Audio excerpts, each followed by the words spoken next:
Tara mga kabayan na ating tikman ang isa sa pinakasikat na Chinese restaurant dito sa Batarian.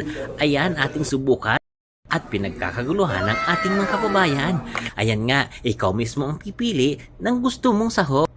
May hipon, isda, kahit ano na andyan. May gulay, may mga meatball, squid ball at lahat-lahat na andyan. May pasta, noodles. Ikaw lang ang pipili na kung anong gusto mo at lulutuin nila yan. At take note, per kilo po ang bayaran dyan. Hindi ko na natanong kung magkano yung per kilo. Basta sige lang, go lang. Ayan, habang tayo naghihintay, after natin makapili, tingnan natin yung kapaligiran. Yung ambience talaga naman. Okay na okay mga kabayan, malinis, napakatahimik, at syempre, ang ganda-ganda.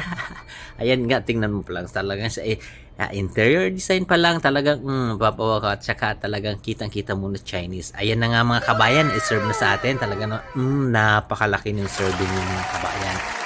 Sila mismo nagluluto niyan. Ayan, talagang fresh na fresh, hot na hot talagang. Tikman natin. Talagang ako nagtatakam yung mga paborito kong mushroom, lotus, lahat na andyan. Gulay, noodles, seafoods. Oh, talagang mapapawaw ka na medyo may kagat ng konting anghang mga kabayan. Oh, talaga naman. Oh, yummy. May squid pa. Talagang makikita mo na doon mga fresh talaga siya. Lulutuin talaga nila yan on the spot para sa'yo. Ayan, natikman natin mga kabayan. Talaga sulit na sulit mga kabayan, talaga hindi ka magsisisi. Mapapasabi ka na lang ng sana all na lang.